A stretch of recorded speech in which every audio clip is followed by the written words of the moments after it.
ಇಂದು press ಕ್ಲಬ್ನಲ್ಲಿ ಸಾಮಾಜಿಕ ಹೋರಾಟಗಾರರು, ಮಾನವ ಹಕ್ಕುಗಳ ಹೋರಾಟಗಾರರು ಹಾಗೂ ಹೈಕೋರ್ಟ್ ಹಿರಿಯ ಕಾನೂನು ತಜ್ಞರಾದ ಮಾನ್ಯ ಬಾಲನ್ ಎಸ್ ರವರು ಅಧ್ಯಕ್ಷತೆಯಲ್ಲಿ ಹೊರಗುಳಿದ ನಾನ್ ಯುಜಿಸಿ ಅತಿಥಿ ಉಪನ್ಯಾಸಕರ ಮುಂದಿನ ಹೋರಾಟದ ಬಗ್ಗೆ ಇಂದು ಸಮಗ್ರವಾಗಿ ಚರ್ಚಿಸಲಾಗಿದೆ.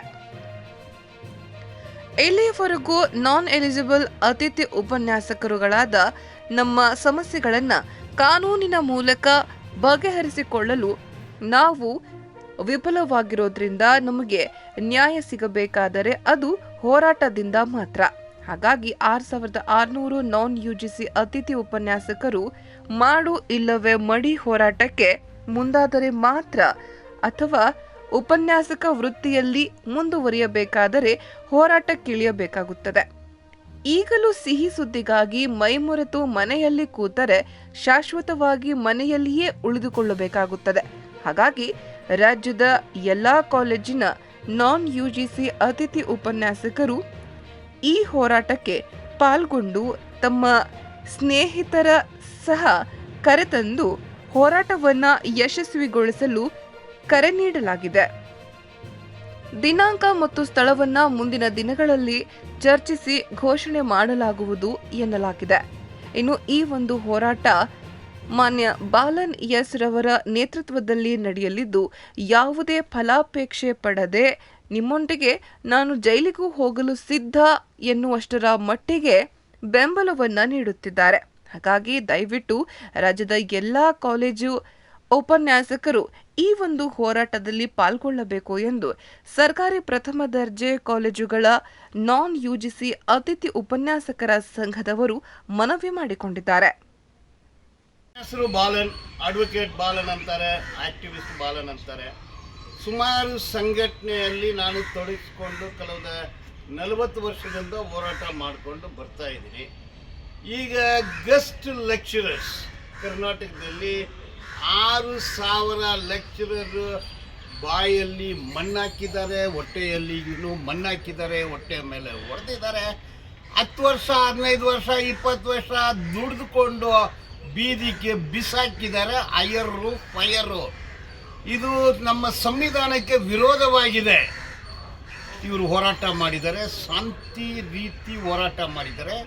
ಆದರೆ ಇವತ್ತು ಬೀದಿನಲ್ಲಿ ಇದ್ದಾರೆ. ಒಂದೇ ದಿವಸ without any prayer notice fire ಮಾಡಿದ್ದಾರೆ. ಫೈರ್ ಮಾಡಿರೋ ಹೆಸರು ನಿಮಗೆ ಗೊತ್ತಿದೆ, ನಾನು ಹೇಳ್ತಾ ಇಲ್ಲ. ಈಗ ಸಚಿವರು, ಶಾಸಕರು, ಡೆಪ್ಯೂಟಿ ಚೀಫ್ ಮಿನಿಸ್ಟ್ರು ಏನು ಮಾಡ್ತಾ ಇದ್ದಾರೆ ಗೊತ್ತಿಲ್ಲ. ಸ್ವಾಮಿ, ನಾವು ಕರ್ನಾಟಕದವರು, ಭಾರತೀಯರು, ಕನ್ನಡಿಗರು, ನಾವು ಯಾರು ಪಾಕಿಸ್ತಾನ, ಬಾಂಗ್ಲಾದೇಶ, ಮ್ಯಾನ್ಮಾರಿಂದ ಬಂದಿಲ್ಲ.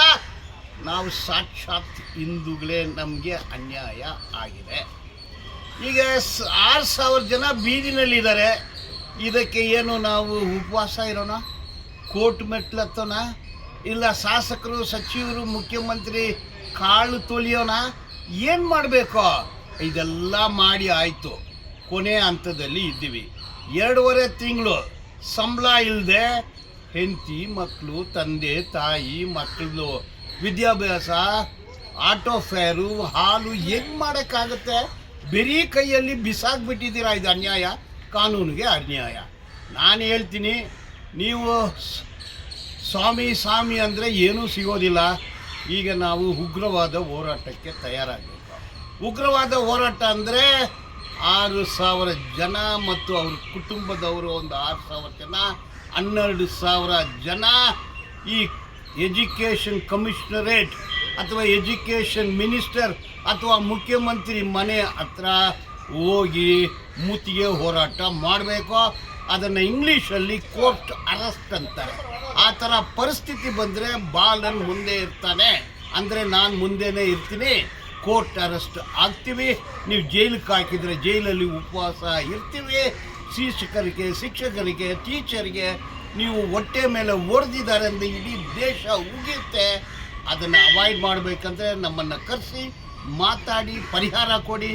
ಇಲ್ಲ ಅಂದರೆ ಇನ್ನು 10 ದಿವಸದಲ್ಲಿ ಒಂದು ಸಮಾವೇಶ ನಡೆಯುತ್ತೆ. ಸಮಾವೇಶ ನಂತರ ಉಗ್ರವಾದ ಹೋರಾಟ, ಮುತ್ತಿಗೆ ಹೋರಾಟ, ಕೋರ್ಟ್ ಅರೆಸ್ಟ್, ಜೈಲ್ ಬಾರೋ ಜೈಲ್ ಬಾರೋ, ಜೈಲಲ್ಲಿ ಉಪವಾಸ, ಇಡೀ ದೇಶಕ್ಕೆ ಗೊತ್ತಾಗಬೇಕು ನಮ್ಗೇನು ಅನ್ಯಾಯ ಆಗಿದೆ ಅಂದು. ನಾವು ನಮ್ಮ ಮಕ್ಕಳು ಸಾಯ್ತಾ ಇದ್ದೀವಿ, ನೀವು ಗಂಜಿ ಕೊಡಲೇಬೇಕು, ನಿಮ್ಮ ಕರ್ತವ್ಯ. ಸರ್ಕಾರ ಅಂದರೆ ಸಲ್ಯೂಟ್ ತಗೊಳ್ಳೋದಲ್ಲ, ಸರ್ಕಾರ ಅಂದರೆ ಬಿಸ್ನೆಸ್ ಮಾಡೋದಲ್ಲ. ನಮ್ಮ ಗ್ರೀವನ್ಸ್, ಬೇಡಿಕೆ, ಹಕ್ಕೊತ್ತಾಯ ಏನಿದೆ ಅದನ್ನು ನೀವು ಸಾಲ್ವ್ ಮಾಡಬೇಕು. ಸಾಲ್ವ್ ಮಾಡೋಕ್ಕೆ ಯೋಗ್ಯತೆ ಇಲ್ಲದ ಸೀಟ್ ಬಿಟ್ಟು ಹೋಗಿ ನೀವು ಬೇರೆಯವರು ಬರ್ತಾರೆ.